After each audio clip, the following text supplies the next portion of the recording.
Boom, boom, boom, boom, boom, boom, boom, boom, boom, boom. And we are back, ladies and gentlemen. This is season 2, episode 4 of the Sports is My Love Language podcast.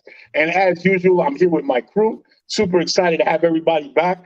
Man, the level of consistency and the level of energy these guys bring, yo, it gasses me up every single time.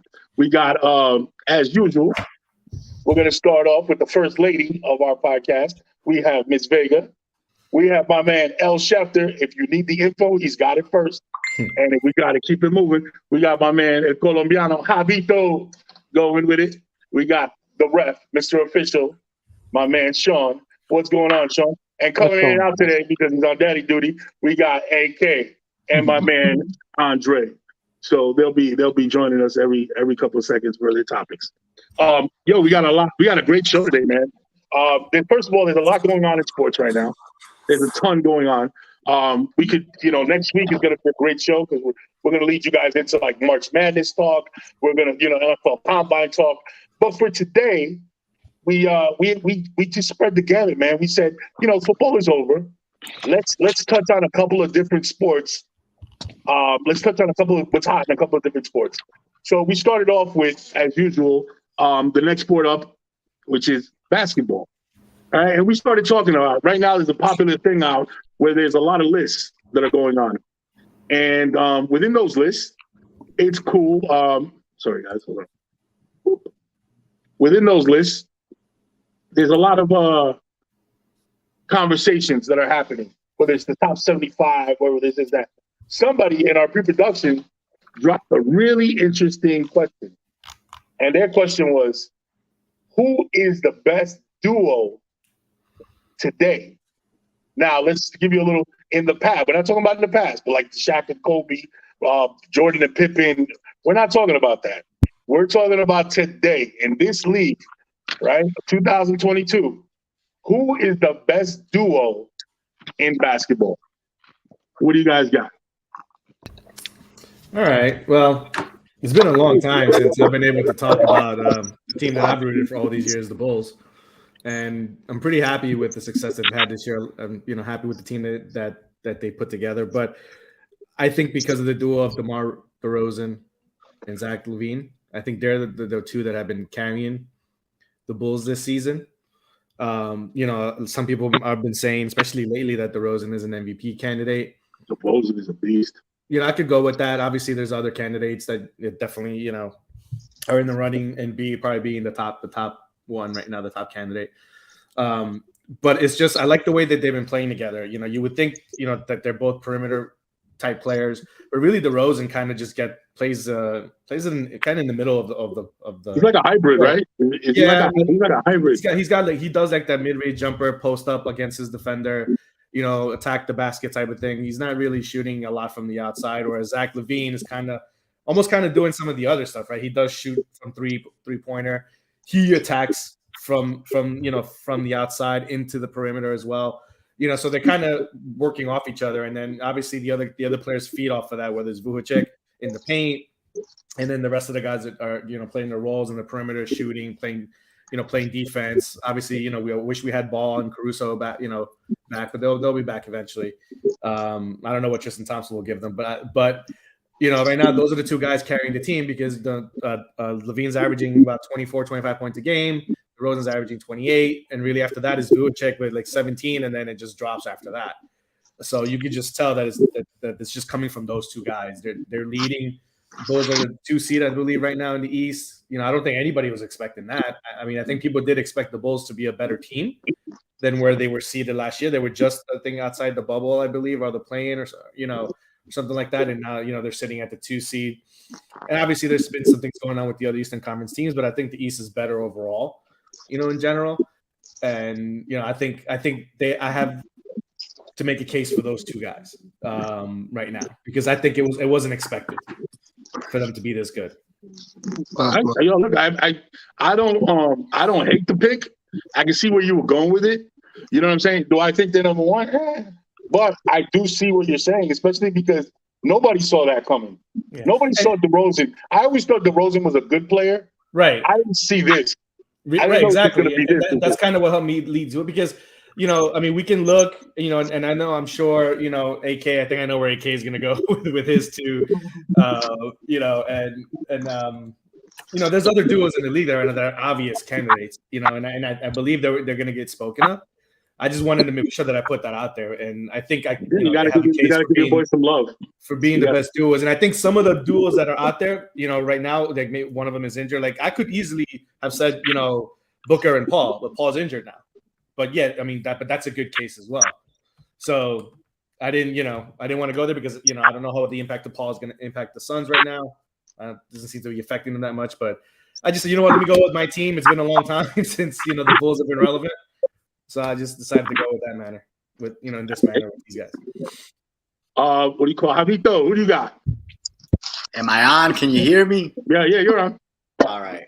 So, you know, my duo, you know, and by the way, Petey Pablo, good stuff right there. You know, I know you're a Bulls fan, but yeah, the DeRozan is actually, you know, balling this year. You know, I used to be on DeRozan a lot when he used to be on the Raptors. I felt like, you know, like his stardom was kind of a weak star type of a deal.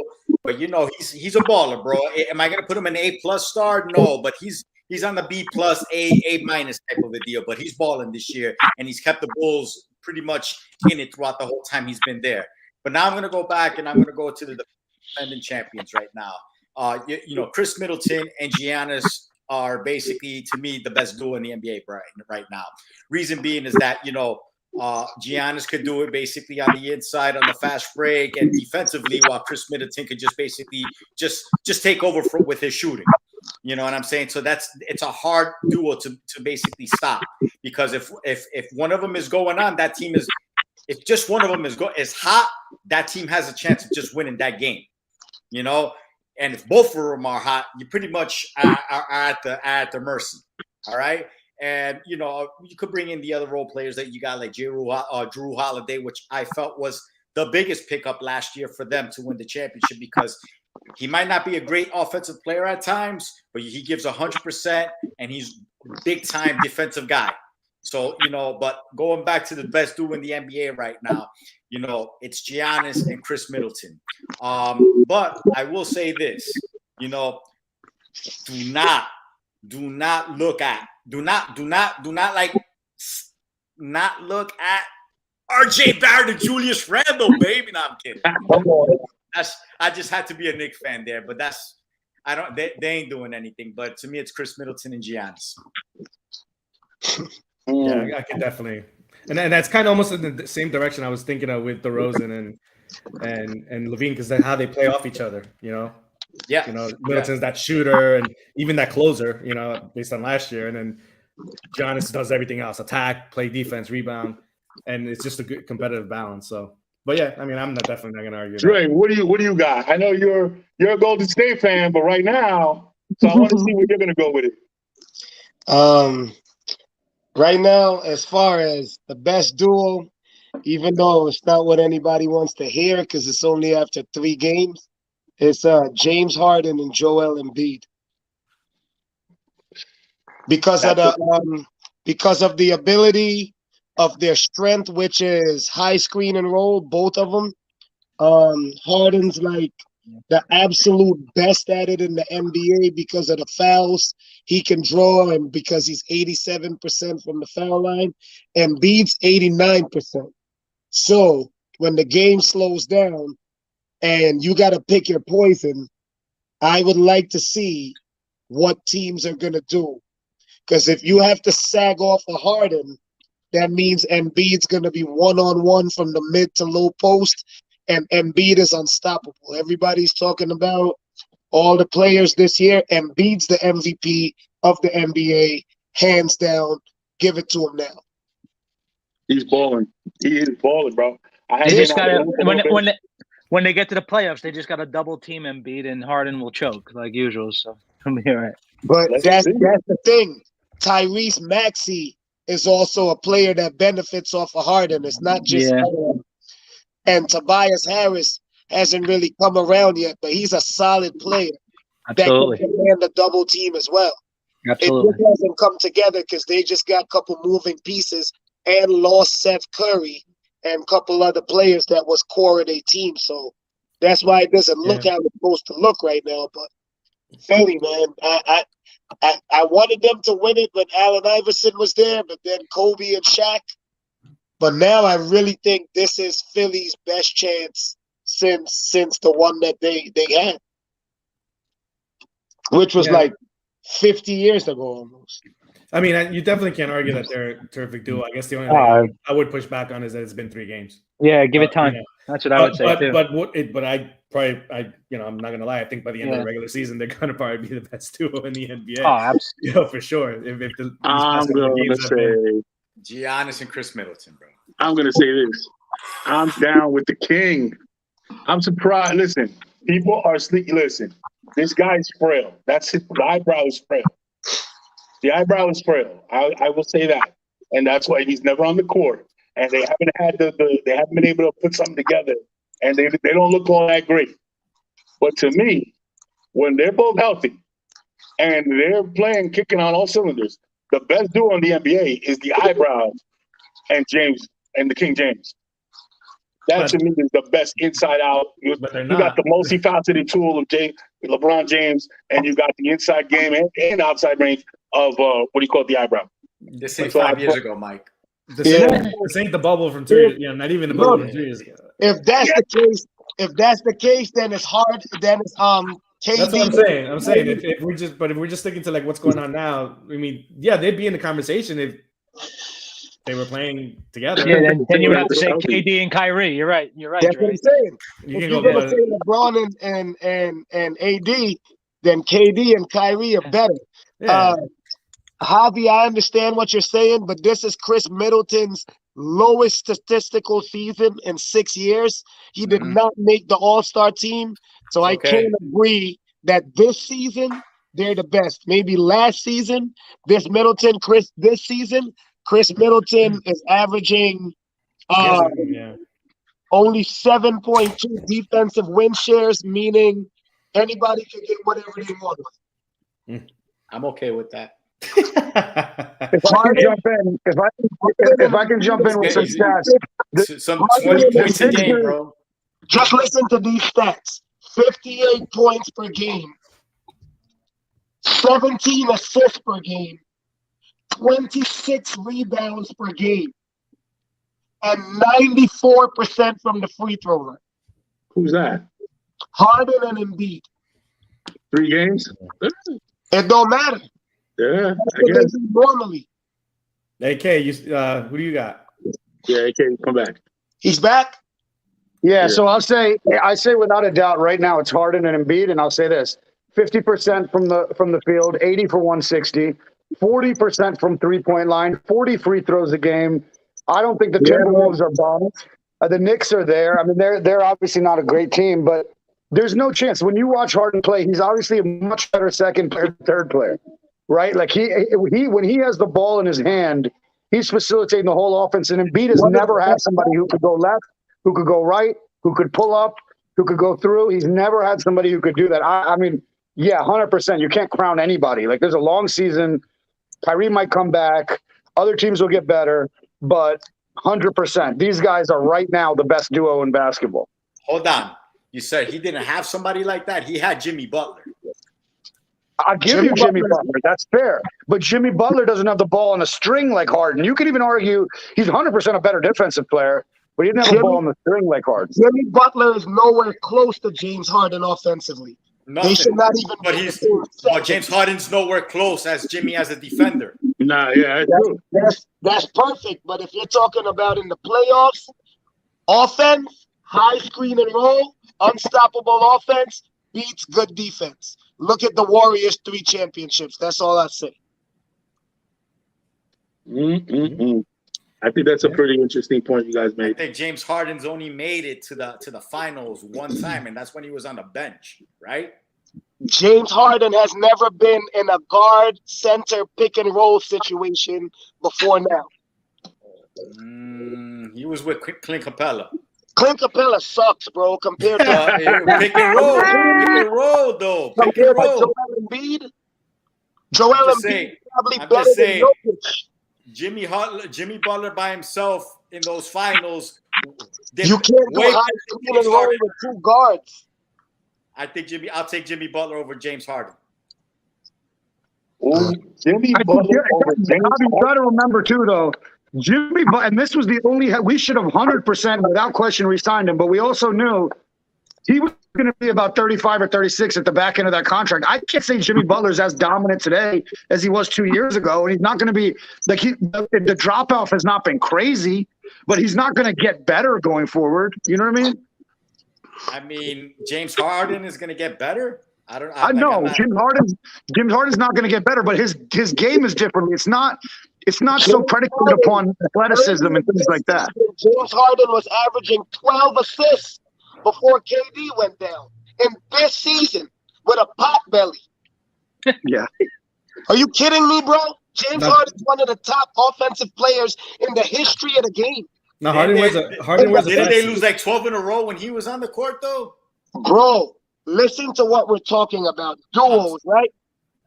Again, I hear you, but you're talking about in I'm talking about the whole package, brother. But the argument is about a duo. I'll take Chris It Middleton ain't and about Giannis. the best 5.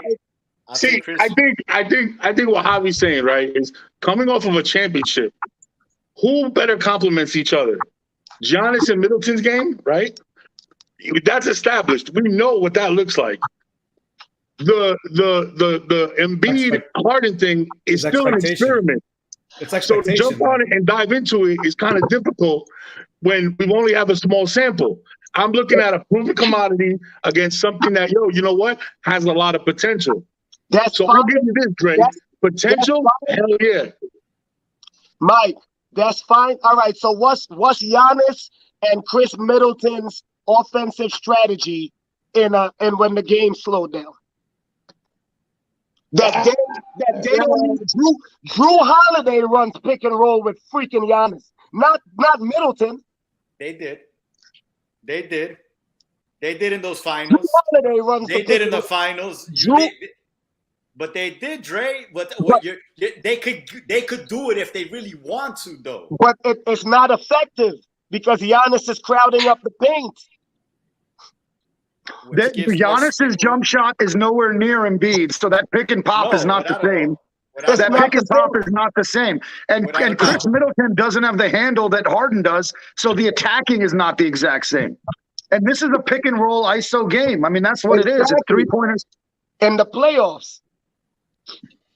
Yeah, I mean, like I was saying earlier, Dre, when you came on, with those two, I don't doubt that by the end of the season they're going to be the best duo. But since we're saying right now best duo in basketball today, it's hard for me to sit there and say 3 games versus however many games, and whether it's Middleton and Giannis or even me saying DeRozan and Levine.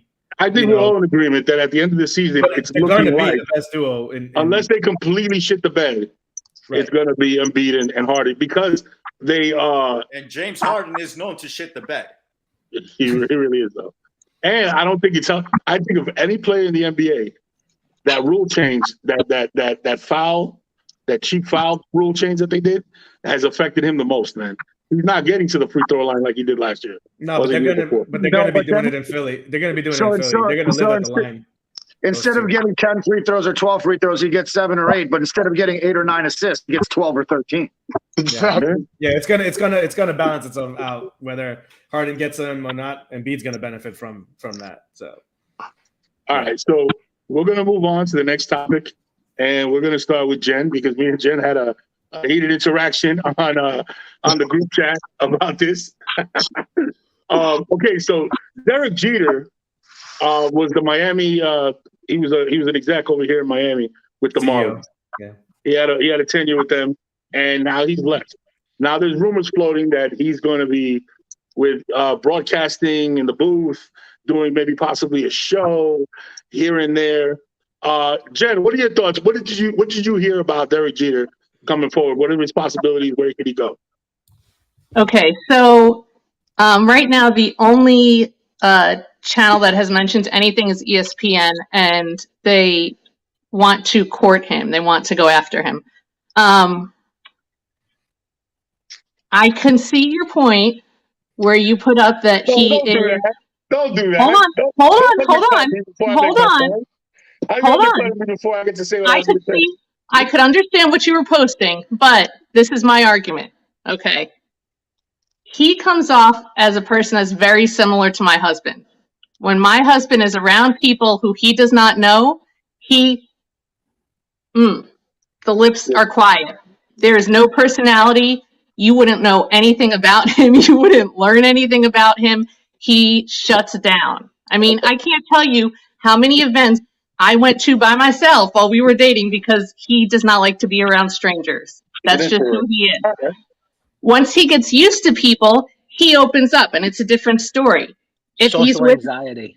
Right. If he's with a friend or if he's with people that he has a long-standing relationship with, you get to see every part of him. It sounds like And a shepherd over there. I think that's the type of person that he is, that Jeter is. So I see your point. But A-Rod and Michael K are only scheduled to do half the games. And I think if they put Jeter with someone like Big Papi, you would see a different side of him. Okay, because you have to remember, when Eli Manning was playing, you didn't see a personality. He had resting bitch face, let's be honest. Like, he stood there like this. You wouldn't know anything about Eli. He wasn't on social media. He wasn't out there partying in the clubs. He's a different person on Manning Cast. You get to see a whole different side of him because he's with someone that he's comfortable with.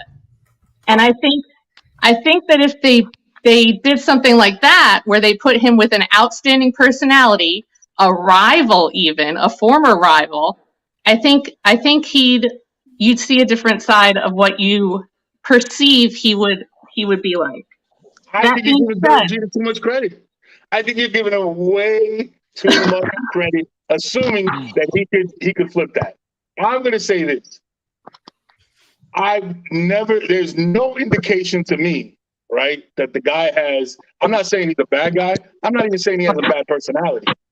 What I'm saying is, when I look for a host, right, regardless of what you think about Alex Rodriguez as a player, to me, he is the guy when it comes to baseball. As a person who is not, I'm not knee deep in baseball, you know what I'm saying, where I know, whatever. When I listen to him and the intricacies and the nuances of the game, I'm like, holy shit, this guy's a savant, right? But he does it in a way where he's charismatic. He talks to the entire room. When he's talking, even on a broadcast, you feel like he's talking to you in the living room, right? Now, here's the deal. I don't think Alex Rodriguez is a guy I would want to hang out with. I think he's kind of corny personally, right? Whatever. But for a broadcaster, I think that's what I want. When I see Derrick Jeter and that whole, it's like would I want Bill Belichick to be a host? I don't know. Maybe I would like, to get into his brain, because I'm sure he has a genius brain when it comes to baseball. You know what I'm saying? But if you can't articulate it in a way that's charismatic, that's attention grabbing, that's entertaining, look, I looked at, there's guys that have come out, right? And they tried their hand. I guess the automatic thing was to try your hand at broadcasting. And the first guy that comes to mind is Jason Witten. Yo, when Jason Witten retired from broadcasting, went back to the NFL, I was like, thank God. This guy is horrendous. He is horrendous. There's some people that just don't have it in them. And their personality doesn't come through. It just blocks. It doesn't shine. Drew Brees is another one. Drew Brees, right? I'm positive his mind is like Cinderella Man. You know what I'm saying? Or like one of those genius guys when it comes to football. But you see him on the broadcast and he's like, well, I just think he needs to go over the middle more. Yeah. And you're like, what? That's the Romo, and that's the Romo effect, because Romo. Oh, you're spoiled. Exactly. You see what I'm saying? You're spoiled by guys like A-Rod, Tony Romo. I'm even going to go with my man, the old Bengals wide receiver, who he used to get on my nerves, but I actually like him. Chris Collinsworth. I actually like Chris Collinsworth. I used to not like him. He used to rub me the wrong way. Here's the guy. Here's the guy. But I actually like him. You know what I'm saying? These are guys that, when they're giving you the inside scoop, the peek behind the curtain, they give you some personality with that. especially Tony Romo when he just guesses. But here's my question. Have you seen him do that or attempt to do that yet? Can you judge him before you give him a chance? Because Yeah, he's just like fantastic you're in giving him one-on-one the benefit of interviews. the doubt, just like you're able to give him the benefit of the doubt, Right. I'm not going to give him the benefit of the doubt based on his history. That's all it is. You're giving him the benefit of the doubt, thinking that, hey, he's a professional. Look, at the end of the day, we all hold Derrick Jeter at a very high esteem. Even the haters know, like, yo, that's right. Like, to me, I he still holds records. Just to say it like this, right? He may not have been the best shortstop. He may not have been the best hitter, right? But let me tell you something. When it comes to clutch, he's on my Mount Rushmore of clutch. Yo, when I see that, when he intercepts the ball and talks it to home plate, when he goes over into the stands, all the plays that he's made, yo, the big hits he's had, yo, Derrick Jeter is on that Mount Rushmore for me. Mm-hmm. And no PED allegation. No PED allegations. Big Poppy, where you at? Yeah, exactly. But you got something else for them to talk about. Yeah, and don't forget all the beautiful ladies he dated prior to him selling. Oh my God! Anyway, so I want to kind of take it a different way because I know you guys were talking about the TV factor, which is obviously one of the first things that pop up for someone of that stature. But I think if he wants to help the game of baseball, he should be an ambassador of baseball. He should be the one going and trying to get the corporate sponsorships to pay more attention to baseball, be the face of baseball. Because and we'll get to it obviously after this, baseball is hurting. And I think baseball, and like I said, we'll talk about it there. Baseball to me is dying. Yeah. To me, it's dying. Forget that it's hurting. And I'm not even talking about the lockout issues. We'll talk about like I said, that's our next topic. I think they need someone of that stature, of such a respected person in the game, not only as a player, but just as a person. Because obviously, like you said, he comes off as, and more than likely, you Yankee fans will know. Obviously, I grew up in Northeast as a Mets fan, but he was the only person I ever respected. Sorry to hear that, bro. Yeah, it is. But he was the only person I ever respected on the Yankees. I would hate the Yankees. I would root for them to lose and blah blah blah blah. But I was Jeter's the guy, and I think he would be the perfect face of baseball, just to be their ambassador, to help them in any and every capacity. Be the guy that you send out to talk to, like I said, corporate sponsors, events, try to bring attention, especially to more younger players, because that's where this sport is dying. He could be the bridge with the youth, because guys like us, more so you guys than me, and older folks are the current majority of fans. That's actually a good idea. So people in their 20s, the younger folks, baseball is not going to be around. I'm going to say this. I agree with you, Pablo, because I agree with you, right? Because I had, I was like 2 seats behind first base. It was like Boston. No, I forgot who it was. It was a good rivalry game. I had great seats. Yo, by the 5th inning, I was like, yeah, I've had enough. It's time to go. Yo, it was like, I was done. I think they need to improve the in-game experience of all the sports, right? First of all, it's tough. It's during the playoffs, you can watch it. There's some rivalry games you can watch, you can really get into. But there is something about the in-game experience, especially like in a Yankee stadium, in a stadium where a lot of the tickets are sold to corporate entities. You know what I mean? Where your everyday fan is not there. Here's why I say that. I say that because when you look at the minor league system, I remember when I lived in New Jersey, I would take my kids from the group home and from Straight and Narrow over to the Newark Bears or to Montclair, to Yogi Berra Stadium, to those 2 stadiums. Always packed, right? A great fan experience, always all kinds of cool stuff. It was a real family atmosphere. And when you go over to a professional stadium, you don't get that. You lose. That's the one thing that you lose, man. Well, you lose that family. Like, oh, you mean I got to pay $400 for me and my kids to come to a game? No. Yes. I have to say, you have to experience a Braves game because they have a very, very different experience. Family friendly, and right? A lot more family friendly. Way more family friendly. Fuck the Braves. No, I know. I agree too. But the fact is, they have a way more family friendly atmosphere. Yeah. And really one quick thing before we get Sean's thoughts is I can relate to your husband, Jen. I am an extroverted introvert as well.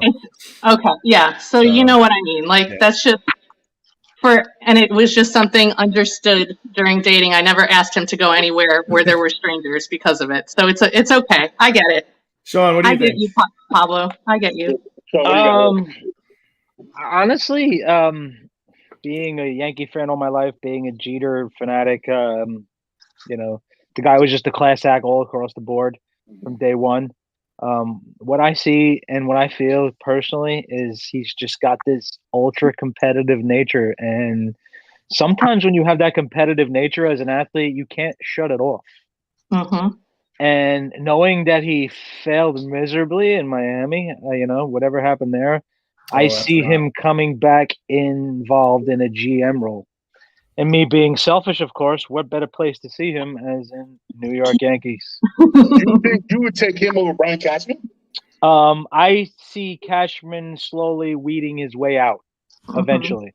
He's been there forever. It's good. The fans are starting to call for him. They're starting to turn on him. That's crazy, right? Yeah, it's true. But it's what have you done for me lately? It's that mentality,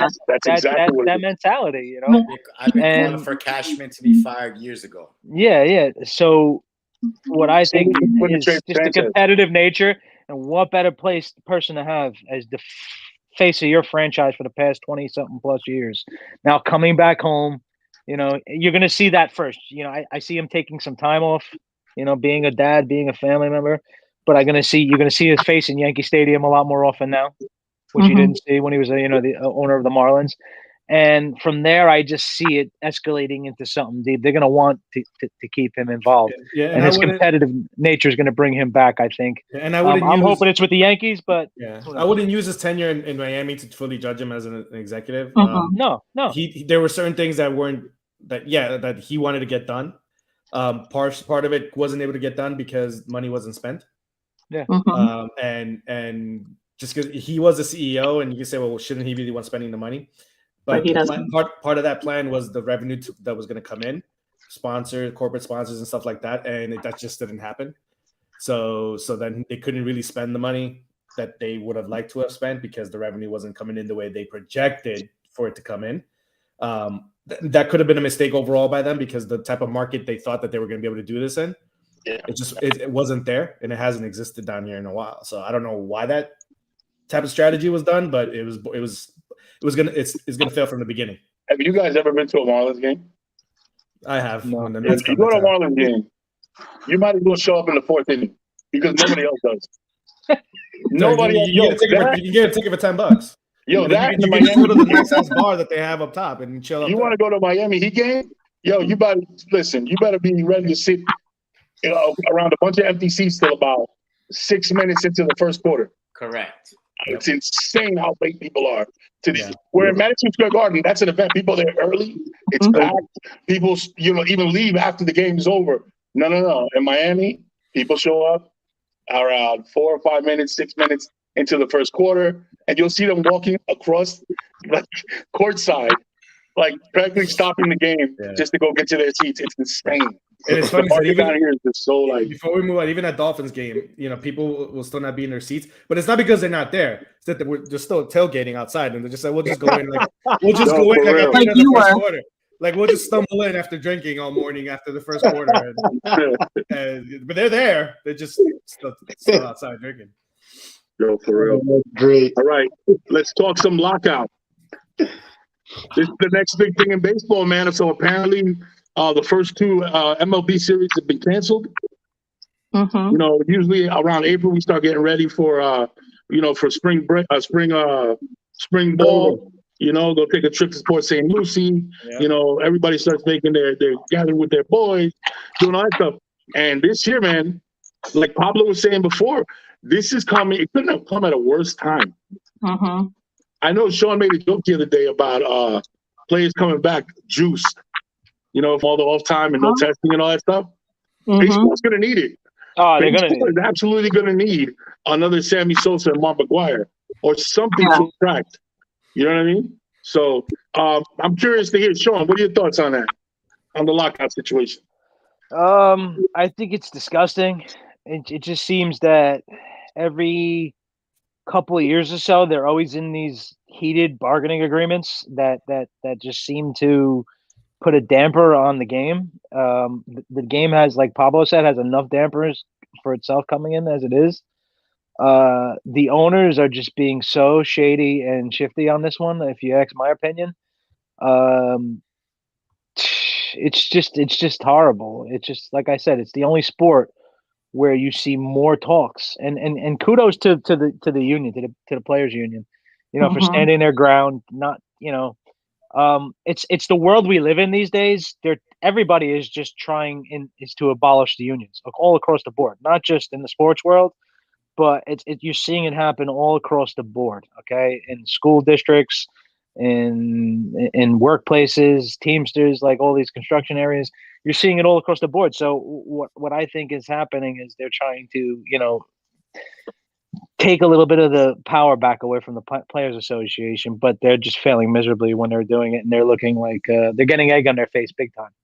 So I just hope, being a huge baseball fan, this can come to an end sometime soon, and we could just move on, go forward. Jen, what are your thoughts? Obviously, I wish the season had already started. It's billionaires versus millionaires, and it's so frustrating. The big sticking point seems to be the CBT, or the competitive balance tax. That's the big issue right now. Yep. The players want a huge raise in the tax, literally like 10 to 20 million raised each year or every couple of years, and the owners just aren't willing to budge. They don't even want to add 2 million to the CBT each year. Yeah. And I honestly, and I hate to say this because I was raised on this sport. It was the first sport that I ever understood or grasped the concept of. It hurts. It hurts as a fan, and I'm angry. And you can tell that the owners just don't care, because Mr. Manfred was chipping golf balls onto the field the other day in between. That was a joke. That was a joke. It was just that just pissed me off beyond belief, because it just shows you how much he does not care at all. Doesn't care about the fans. Doesn't care about the players. And they tried to. I think they tried to use the lockout as a bargaining as a leverage, and it backfired on them. I think the owners thought this was going to be over sooner than it was, and the players are sticking their ground, and good for them. You know what? Like, you can't keep letting people walk all over you. I agree. I am 100% with you on that. Yeah. So like you were saying, Jen, it's that CBT, and it's just they're far apart on that, on how much to raise it each year. Don't worry, forget about Manfred, because if you're worried about Manfred, then you're letting the owners win that public PR, because it doesn't matter what Manfred is doing or saying. He's doing what the owners want him to do, is take the attention away from us and let it focus on you. So if they're worried about you awkwardly smiling when you were doing your press conference and you're chipping balls, then you're helping the owners on that perspective. So that's why, like, even Goodell, as much shit you give Goodell, Goodell's always serious, and just because he's paid to take the heat. Mm-hmm. So it should go to the owners. He paid very well. And to Bob Wentz's comment, in these type of situations, both sides always have some level of fault in whatever, for this. But we got to remember, for context, this is a lockout, not a strike. So if it's a lockout, it's owner, driven, versus the strike is player driven. Sometimes people, the general public will tend to forget that context, because it's important to base your opinion on who started this shit, basically, right? Mm-hmm. And then you start to figure out why, right? But they're arguing over draft, they're arguing over this, and they're not even talking about the game itself. Like, the game itself needs freaking changes. Like, like if you could resort this out eventually settle on a number, or however long it's gonna be. It's probably gonna be longer than what people want it to be. But at the end of the day, the game is freaking boring. Yeah. Yeah, definitely. And they're not even talking about those topics. They're not talking about, a pitcher taking forever to pitch, the batter stepping out of the box, it taking forever to get back on, and little things like that add up. You know what I'm saying? Should the game even be 9 innings? You know what I'm saying? They want more playoff teams. Okay, well, my opinion, it'll never happen. No. Bring it down to 142 games, but add more teams and add more playoff games. If you have more teams, you have more playoff games. Here's the thing about that, I don't think the owners will ever go for that, because more than any league, players won't go for that. Owners don't care, because they do, because more than any league, the MLB collectively makes more money with in-stadium. What do you call it? Merch and all that stuff. But if you have less regular season games, that means that all the players make less money. Only the teams in the playoffs make more money if you have more games. The teams get money from the playoff games, and the players get a certain percentage on the playoff games. So if there's less regular season games, that means the totality of the players will get less. Versus if you add more playoff teams, only those playoff teams will get extra. That's why players will never go for it, because they're not going to take a haircut at the top at 20 games. But it would be better for the sport as a totality, less regular season games, but you add more playoff games. You know what I'm saying? But it is what it is. But that's why I think it's a dying sport, and because, like I was saying earlier in our previous topic, young people are not going to watch it. And think about what happens with this lockout. Let's say they come back. Well, first of all, I know what's going to happen is they have Jackie Robinson Day scheduled for this year, which is April 15th, right? Yeah, right. 75 is it the 75-year anniversary, right? Something like that. That's probably going to get missed. Now, you can have a Jackie Robinson Day later on in the year, but April 15th is important because that's the day he broke in to baseball. That's why that date is important. That's probably going to go out the door. And then think about it. If you start in May and June, let's just say that somehow they get it done and they start in May or June. Well, what's happening around that time of year? NBA Finals are happening there, right? To a certain group, and NHL is happening. You know what I'm saying? They could be baseball fans, but if they're hockey fans, they're going to be watching the playoffs, NHL playoffs, which are very popular for hockey fans. I think pound for pound, hockey is so much more fun to watch. We're a couple of months away from NFL training camps. By that time, the NFL is already ramping up free agency, signings, the draft happened, all those things are happening. It's summertime, so young people, families vacationing, school, opening day is important for a reason in the spring. There's nothing fucking else going on, number one. And then the aura of what opening day is for a lot of people. It's opening day, it's spring. Ray had mentioned that. Yeah. He had said that it was like the bridge, that bridge between, football and whatever else was that spring training, that initial start of baseball. And you lose that. And that's done now. That's already done now. I got a question. Would you say the COVID season that they had a couple of years back gave the owners leverage so that they can get away with stuff like that, having the shortened season? I would think generally the last two negotiations, the owners have kind of fleeced the players. And I think that's also why more of the players are resolved more now, because they've kind of been gotten smacked around, especially in the last one. They got kind of the owners kind of, came out with, oh, okay, we didn't think it was going to be that good, but, we'll take it type of thing. But here we are with that now, right? So it's this kind of, the players kind of, lost revenue. They're losing revenue share, right, because of the CBT. And what the owners want to do is they're starting to realize they stopped, all these years that they started giving all that money to the veterans, right? But, those big ass contracts. Now they're realizing, why are we going to do that? Let's give it to the younger players also.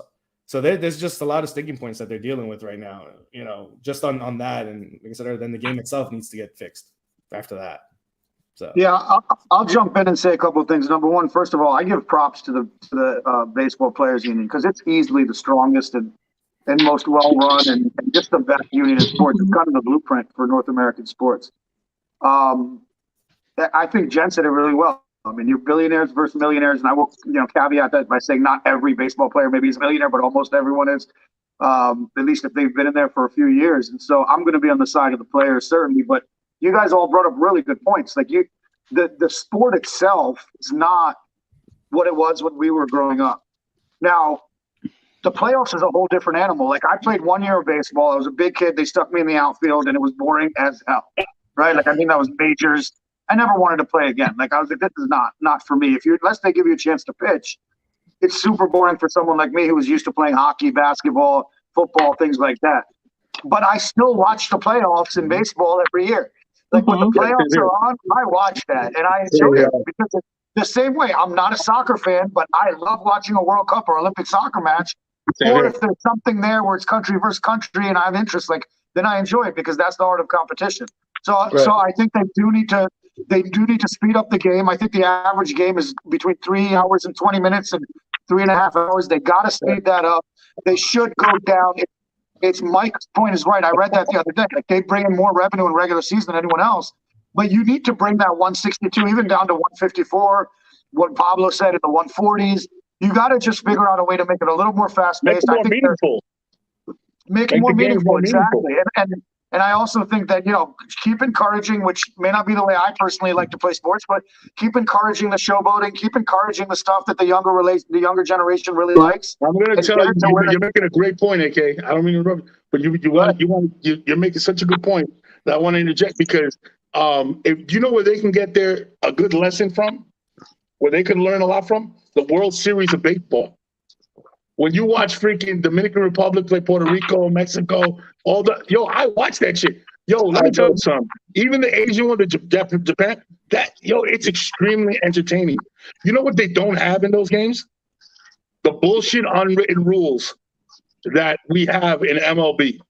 MLB has a lot of unwritten bullshit rules that slow the game down, knocks you for being entertaining. It calls certain stuff for schoolyard. And when you're in a situation, in a desperate situation like baseball, you have to be open to all kinds of changes. And one of those changes is those old rules, those old the unwritten rules that baseball has, they need to go. They need to go. New kids can't relate, man. They can't relate. I got a quick baseball story. So here's my baseball story. I was like a killer. I was a big, tall kid, right? Skinny, but tall as hell. Back when I was little, I was playing for McDowell Post, right? McDowell Post. I only played 1 year of baseball, and I was terrible.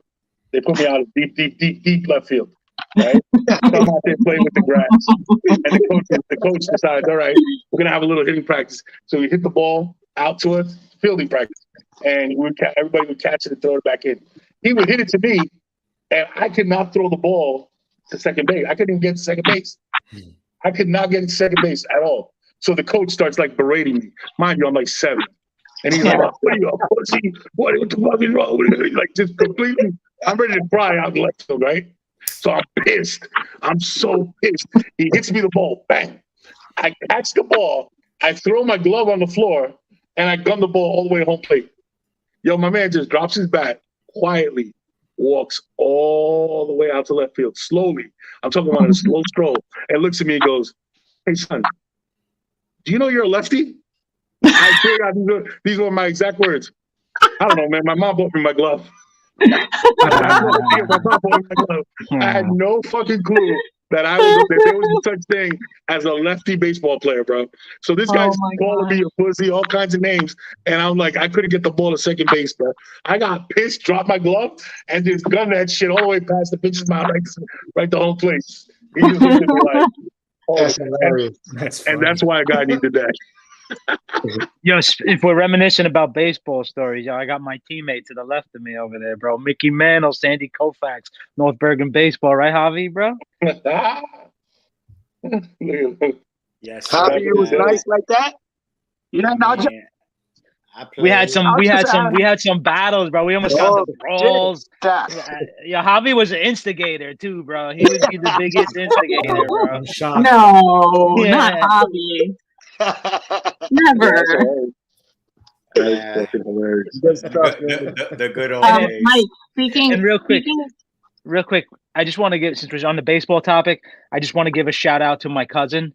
Made his high school debut as a coach in Topsail High School in North Carolina. Got his victory. Congratulations, Colin, man. Let's go. Let's go get him, bro. Nice. Mike, real quick, you were talking about Japanese baseball. Bryce Harper actually put up on his Instagram the other day shout out to the Yomiuri Giants in Japan. and said, "If you want me, I'm yours." And they actually responded to him and said, "What's your jersey size?"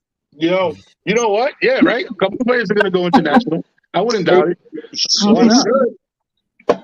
Why There's not? good All right. baseball outside of America. No disrespect to the MLB, but that World Baseball Classic that you speak about, I watch it too. Yo, Colombia, ball.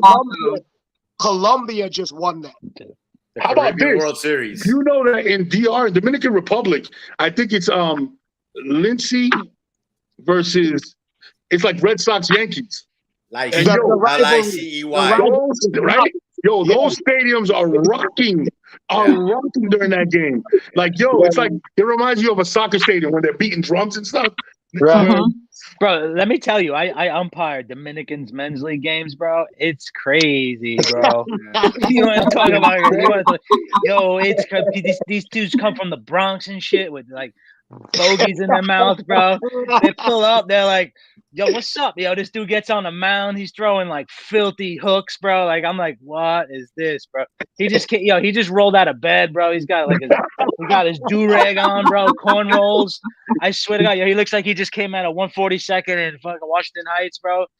And this dude hits the mound, and he's throwing gas, bro. And I'm just sitting there like, what the hell? Like I'm pulling a hamstring just looking at these dudes swinging at this guy, bro. There's a league out there. All right, guys, we're gonna move on. Yo, big. Yo, I'm balls deep in this shit, man. In this rivalry. Yo, me too. Masvidal. Love this. I can't wait for this.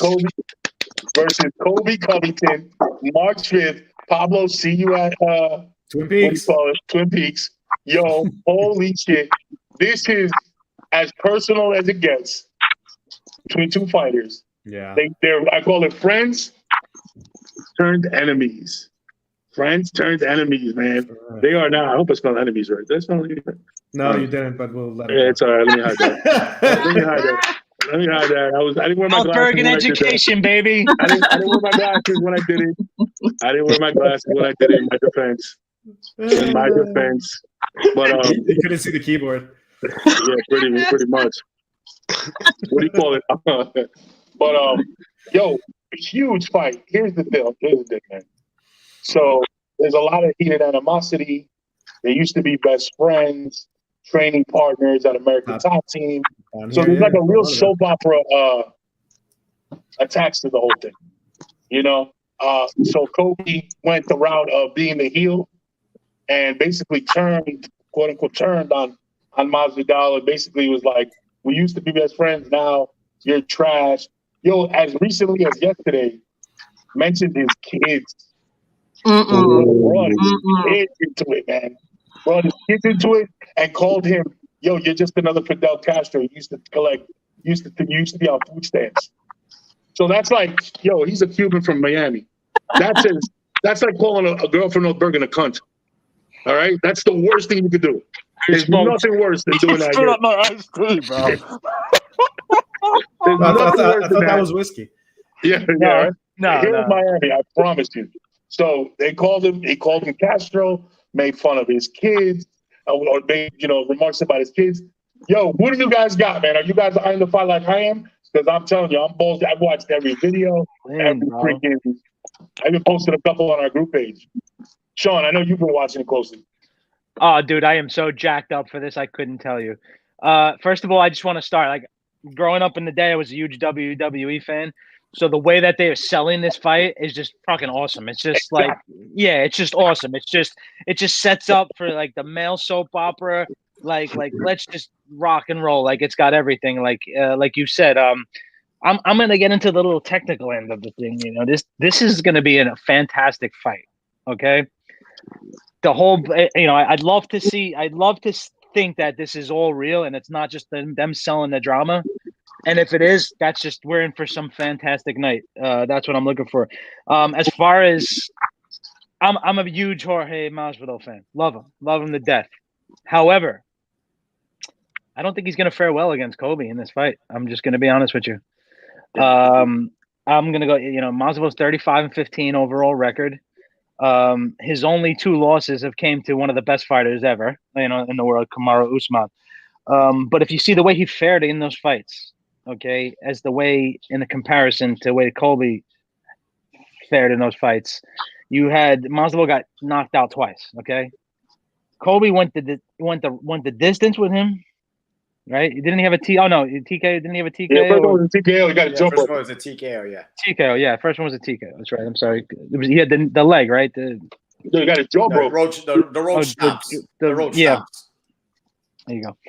So you watch the way Colby fared against Usman. He got knocked out in the 5th round. Okay, so he went far with him, and then had a decision against him. Granted, a unanimous decision, but you're talking about Kamaru Usman, one of the greatest fights. But he battled him in that second fight. He was battling him. He was battling him. There was moments when you're like, what do we have something here? Do we have something here? You had those moments. You didn't have those in both of those Masvidal fights. You didn't have any, in those 2 fights, Usman looked like he controlled it, Okay, this is going to be a little. I have Colby winning this. I'm just saying, as painful as I can, as a big Masvidal fan I am, I see Colby Covington coming out on top on this one. Javi, what are you thinking? What do you got looking into it? Man, look, I'm not a fan of either or. Okay, why? I guess I have my reasons. I felt like when it came to Usman, I felt like these guys weren't there, and they felt like they were, and then when Masvidal said, if he had a training camp, he would do better, and he just got lit up. So I was like, and then I always felt like the Nate Diaz fight with Masvidal. I know Nate Diaz was getting his ass kicked, but we all know Nate Diaz comes a little bit more towards the later rounds, and you started to see that round that Masvidal started to look a little bit tired. And that's why I was like, damn, man, if they would have let it go, maybe Masvidal doesn't win that fight either. Because let's be honest with Masvidal. It was Ben Askren. What's his name? Ben Askren? Askren, yeah. Yeah. Besides that, you don't really know about George Masvidal. Right? You don't really know him. All of a sudden he's talking crap, you know what I'm saying? They go and fight for the, what is it? The BMF. The BMF. The BMF. Dana, he might put that on the line. There's rumors he might put that on the line tomorrow night. Saturday night. I mean, he should. I agree. I don't think he's not. I mean, he should because he's not. You know what I'm saying? That's a perception belt. That's a perception belt, and Kobe's not perceived in that realm. Like there's fighters and then there's tough guys. You know what I mean? I would put a Nate Diaz. I would put a Cowboy Cerrone. Sean Strickland. Yeah. Oh, there's guys that are like, they have that tough aura. Sean Strickland, he's a badass, bro. Yeah. How about Cain Velasquez? Yo, you heard about that? Yeah. Oh man, we can go into that, but anyways, so and going to Kobe, I'm not a fan of his. I'm glad he lost twice to Usman because I like Usman. I always like, that guy's. I do too, bro. That's a stud right there, Usman. He's on. This is Usman. He's on this level compared to everybody else. It's not even close. What is that the level of PBs he's on, or what are you talking about? Yeah, but they're all on it, so it balances out. Yeah, exactly. It's all even. It's all even. Worry about it. There's no advantage anywhere. Dude, the PEDs are coming. Wait till baseball starts, bro. You're gonna see. That's gonna be a whole new level. PED plus. Dudes like this, bro. I'm hoping. Yep, you gotta figure out which players are they gonna pick to focus on. Shohei Ohtani is gonna be jacked, bro. You don't need it, bro. You don't need that shit, bro. Bo Young from what is that karate movie with Jean-Claude Van Damme? Tiger, what is it? The hell's his name? In the Bloodsport, right? Oh yeah. Bloodsport. Tung Lee, whatever his name is, the big guy. Yeah, Tung Lee, yeah. He's huge. That guy was a monster. That's how Ohtani's gonna come back. Watch once the game goes. He's like 65. He's still the same size as the guy. But Akil, what do you got for the fight? AK, you there? All right, I'm gonna go. Best combat sport because we all. I don't like Covington. Don't like Covington much at all, and I know that's just what he's done to market himself. But I do think he's a hell of a fighter. The one thing I give him the most credit for is he's not bad at anything. He's actually pretty good at all aspects, and his stand good. It seems like. So I think he'll probably win this fight. I'll be going for Masvidal because I'm going to go for the guy who's a jackass. But I think it's an interesting style. I kind of think Masvidal got a lot of props off kites, but you're not going to do that to the best guys. You're not going to go out and you're not going to knock out the best guys in 3 minutes or seconds. Like that's not going to happen. So I certainly think that it's going to be it's not going to go to the distance. I think Covington is probably going to tap him out. But I think it's going to be it's certainly an entertaining fight because that division itself has a lot of really, really good fighters in the UFC, and these are two of the top 5 or 6 names in the UFC. So I'm excited to watch it. I hope Masvidal pulls off the upset, but I would think with stamina, just all around skills, Covington will be better. I think Masvidal is more of a knockout artist, and if he doesn't, he's not really going to be in there, the whole distance, exercising all his skills. Covington, but I don't like either of them. And I can't wait to see. I enjoy watching Izzy fight. I enjoy watching who fight all those guys, and to the Cain Velasquez thing.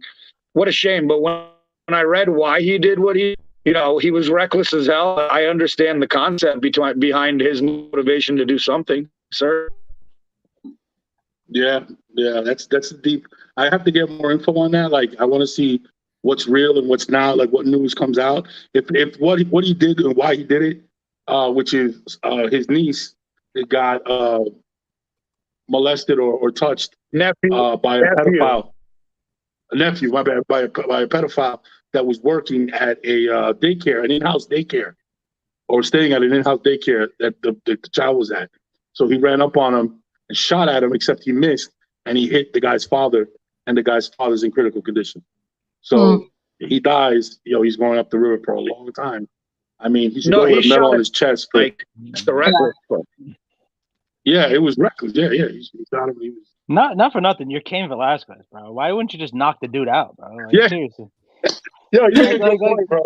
Give him a big upkick. Yeah, bro. You took out Brock Lesnar, bro. Are you fucking kidding me? Make that bastard suffer instead of just. You took out Brock Lesnar, right? Bro. You need a gun? Like, seriously?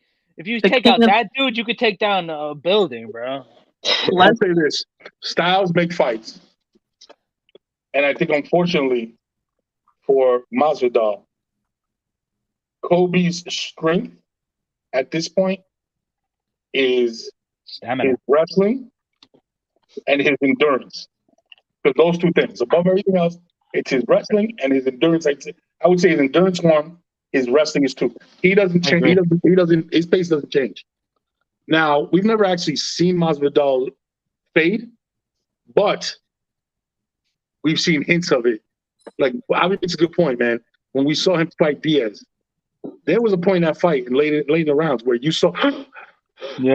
He does that against Kobe. It's a wrap for him. It's over. All right? That's one. The other thing is this. Masvidal's a bit of a hype job. He's a bit of a hype job. He was the perfect storm at the perfect time, went viral, had his viral moment, but he could do something as good as anybody who's ever touched the mic, and that's talk shit.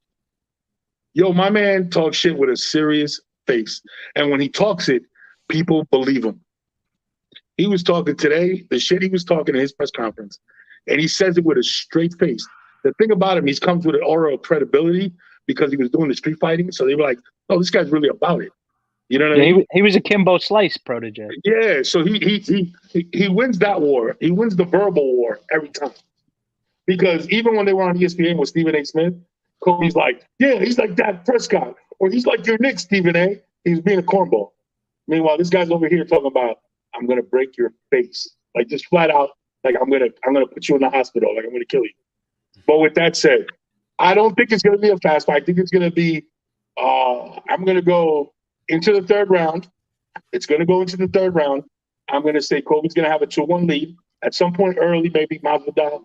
He put some combinations together, some leg kicks, looks nice. Eventually, Kobe takes him down, puts him up against the fence, holds him there, gets position, and tippy-taps himself, to a victory.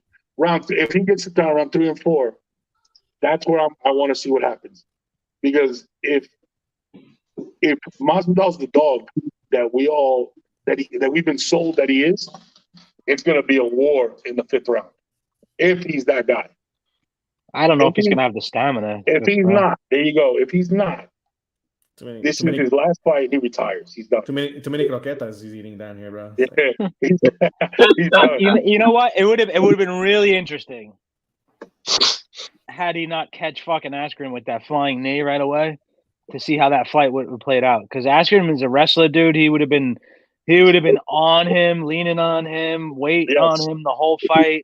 And then we would have seen how his stamina is and how he could have held up. The other thing I do see is this. Kobe does not have the power of an Usman. So I don't think you're right. Masvidal respects that. He's a pepper you with 60-70% of his shots. And he doesn't. The thing about him, he hits you with the same power in the first round that he hits you with in the fifth round, which is very unique, but it's not full force. And he does that on purpose. He doesn't do what Usman did was he came with his ancestors and threw that punch. You know what I'm saying? He came with a legacy behind him. I was like, I'm putting everything in this punch. You know what I'm saying?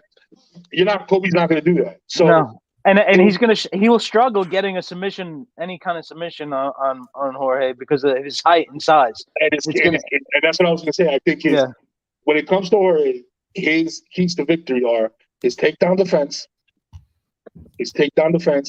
and his stand-up. He has to be able to get in on him and get in early. You know what I mean? That's my keys to victory for Jorge. My keys to victory for Kobe are grind him. Yeah, that's what he's going to do. And that's it. He learned it. He learned it from the Usman fight. He was getting touched, and then he just basically switched it up. You know, he knew he's like, look, there's no way I'm going to be able to go toe to toe with this guy. I got to try to do other things. You know, try to use the jab at times, but there's just no doubt that he learned a lot from fighting against Usman, and I think he's going to take it to Masvidal fight. I'm even going to say this, right? The thing about Kobe is he's 1B. He's 1B.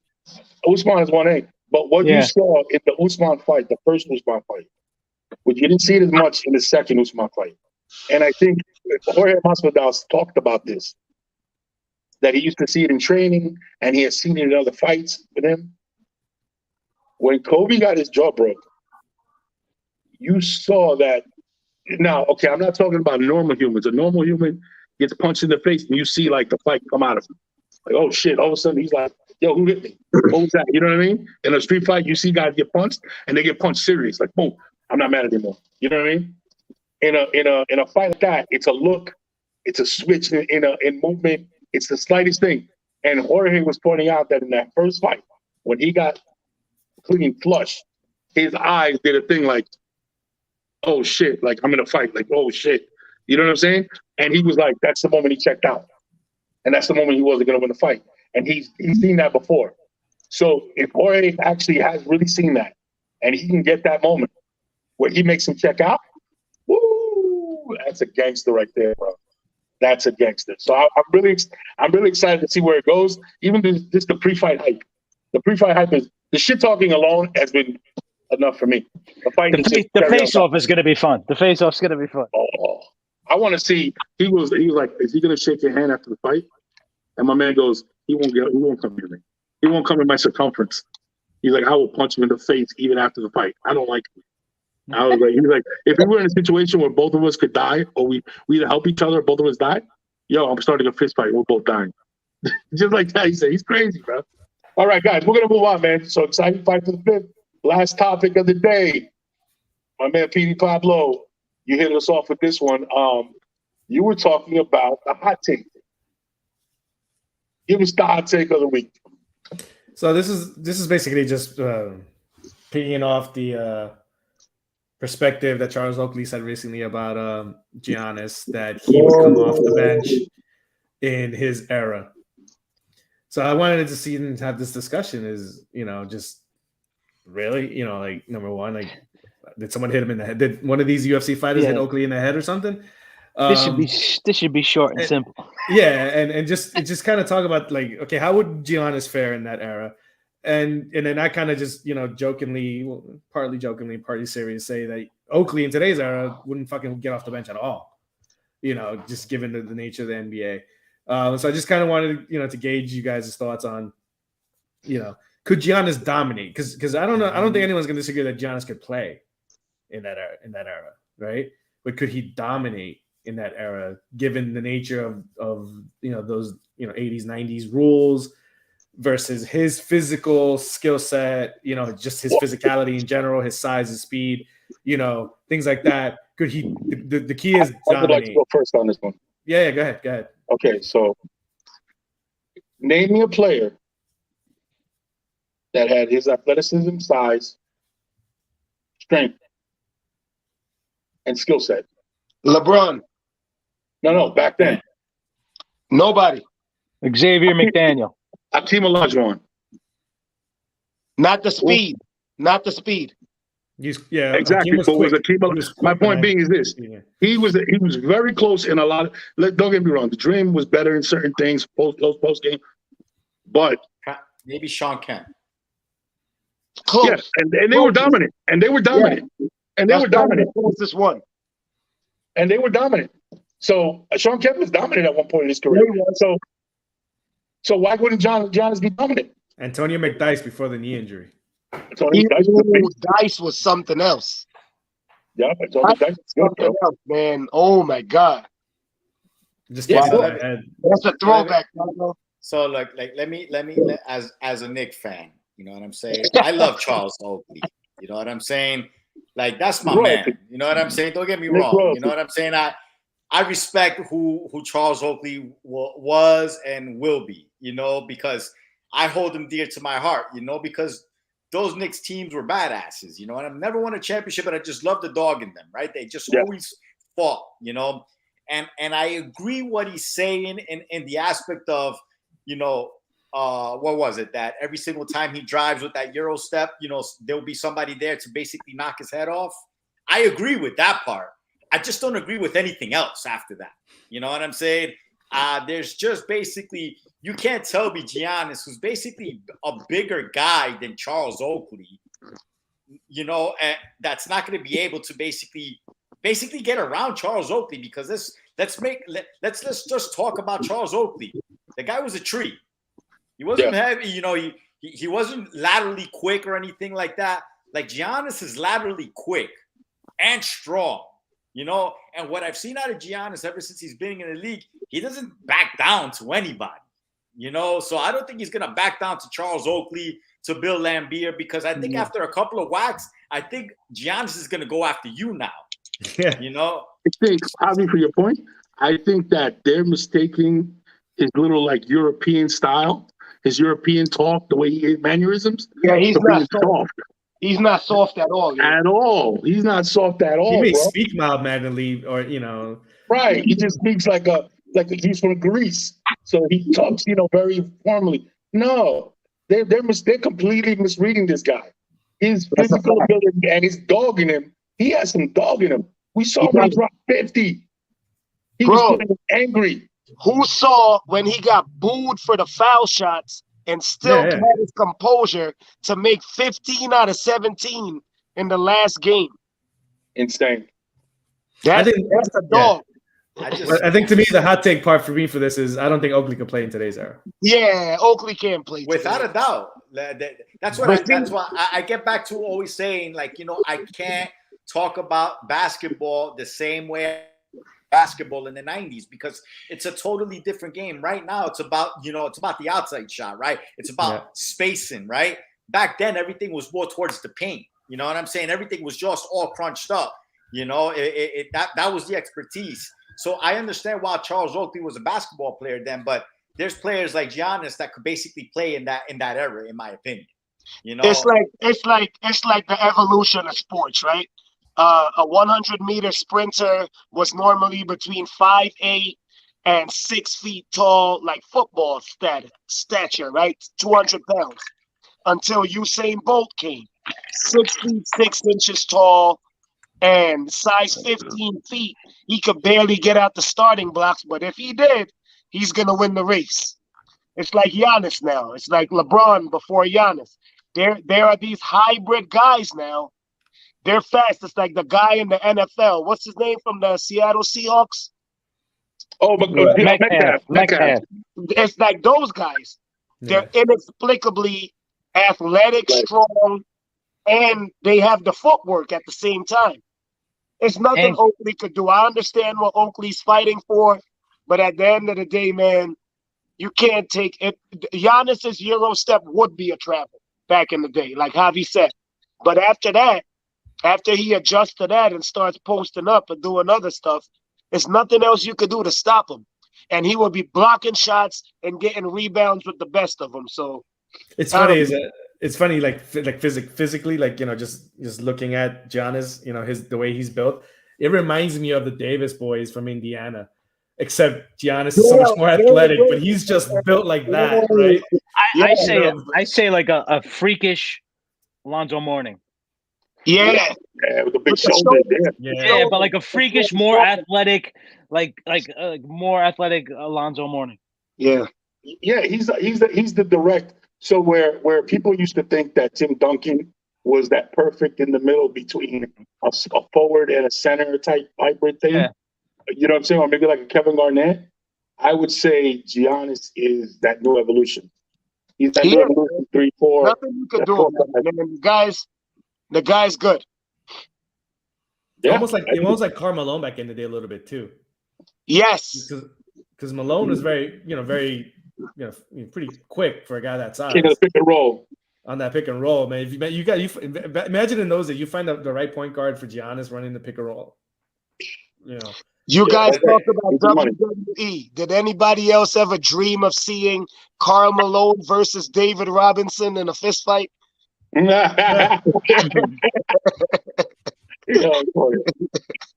Kate, what are your thoughts? What are your thoughts on the whole Giannis, Oakley saying Giannis couldn't play today? Well, you got to remember, Oakley walked uphill to practice in the snow both ways. You know, this guy, you know what I mean? Like he trained in the off season in Russia, in the cold. I mean, come on. Anybody who says Giannis would have come off the bench in any era is just a hater, right? Like, why even address that? And like, I think that Charles Oakley is seriously a hater, and he was a good player, but he wasn't lights out. Like, yeah, granted, I'll be honest, he could play on my team any day of the week, but he's not going to be one of my top 3 or 4 best players. So I think just stuff like that is almost clickbait. It's like just getting himself relevant or saying something that's shocking, so that way people start talking about Charles Oakley. But I like the way Isaiah Thomas said, "Hey, man, he would have beat you." I was going to bring that up. I think for next week, I have a question for you guys. I'm going to post it today, but I'm going to ask. Is there a more disrespected player in the NBA than Isaiah Thomas? Probably not. In the history of the NBA, is there a more disrespected Isaiah? I don't think he's disrespected. He got left off the 75, the top 75. He did? No, he didn't. No, he didn't. He was there. He's there. You probably think of the other Isaiah Thomas. He got left off the Dream Team because of the. That's my bad. The Dream Team. Yeah, but he doesn't. That's Michael Jordan and him beef. That's all that. He was ranked below. He was ranked below. On the 75 list, who was he ranked below? Does it matter? He's on the 75. I don't know. Did they do it in order? Or he's number one. Who's the better point guard than him? Magic Johnson. Okay, not even close. I'll give you one. I'll give you that one person. One. Who else? LeBron James. No, yeah, but he's not a point guard. Point guard. He's a point guard, bro. He's a better James is a point guard. Better offensively and defense. LeBron James is a big point guard, bro. Hey guys, thanks for shitting all over my hot take. Appreciate it. That's what fucking happens when you show up and don't do your research. Fuck me, man. Fuck me. He must have thought about the other Isaiah Thomas. I'm like, what is this guy talking about? Fuck my life, though. My bad. Isaiah Thomas is disrespected because of Michael Jordan. Probably because of Michael Jordan. But anybody who's seen him play, anybody who's seen him play said it's like watching Magic Johnson. Hey, listen, what I like about Isaiah Thomas is that his opinion basically might not be heard in the same way as, let's just say, a Michael Jordan. But what Isaiah Thomas does say is the truth a lot of the times. You know what I'm saying? I know he won't put Michael Jordan as the top player because, you know, that's that rivalry hate. You know what I'm saying? But everything else he talks about, you know what I'm saying? Everything else he talks about, he's pretty much on point in my opinion. You know, I agree. He was ranked 27. And I don't think anyone's had that combination. You think he's the 20? Had that combination? What number guard is that? What number guard is that? You think he's behind John Stockton? No, 27 total. That's the question. The question is who's better between him and Stockton, because they're both top 5 point guards without question. And I think who's had the combination of handle, shot, toughness, defense, like, you know what I mean? Like, he had everything you could want. Everything. On a team, and he would have had 3 championships in a row, arguably, if he didn't hurt his leg. Stockton wins because of the Jerry Sloan pick and roll system.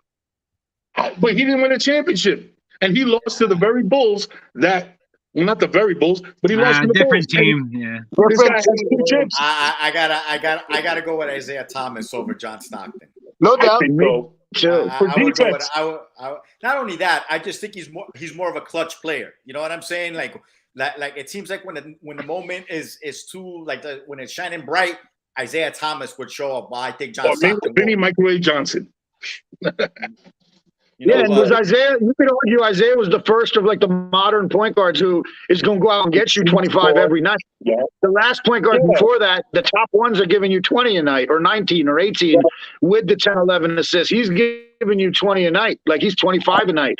That guy could score, and he had the best handles in the NBA up until he retired ever. Since then, you can argue Hardaway, Iverson, Curry, Irving, but he had the best handles in the NBA until he retired.